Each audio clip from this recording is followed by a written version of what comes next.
So ever since I filmed my authenticity video, the one where I accepted my challenge and I listed off all of the idols that I was worshiping, it's been really cool how I've been able to make the conscious decision not to act on those things, and because those are kind of like defaults for me, and instead like choose to make God my priority, even just in like the simplest way possible. Today was the most relaxing Saturday I've had in such a long time.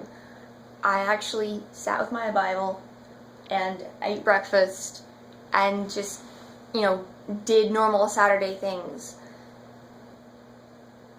But I put Jesus first, and so I ended up feeling just so spiritually filled, as opposed to being spiritual anorexic, where I would just kind of go to a verse and nibble on it. And I would say I was meditating on it and I was like trying to get a lot out of it, but really I was just avoiding the Word of God, and it was cool. I've been working through the book of Isaiah, so I actually went back to Isaiah 9 and 10 and reread them, and they just made so much more sense to me, and it was so just gratifying, fulfilling it. And in those chapters is the verse where it says, "For unto us a son is born, a child is born, a son is given, and the government will be on his shoulders, and he'll be called Mighty Counselor, Wonderful Counselor, Mighty God, Prince of Peace." And that's like one of the prophecies of the Messiah, and it's a big Christmas verse, but it's in the context of all of this struggle and terribleness and God using the Assyrians to discipline Israel, and then he says, "And then after I've disciplined you with Assyria, I'll go spank Assyria themselves because they're going to get a big fat head.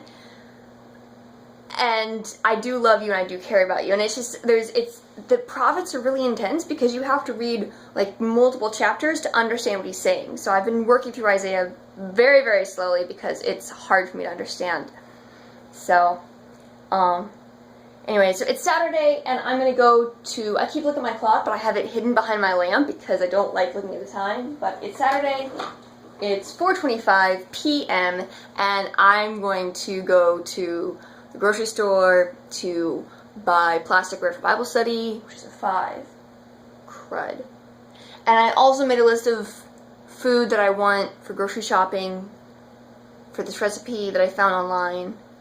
And finding recipes online and like deciding to buy stuff for them and then make them has been like the most freeing, wonderful thing ever. So yeah, and I had my Google Keep up next to the website, and I just like, oh, I have this, I don't need to copy that in, but oh, let me type this into my little list. So it worked, and it was so good.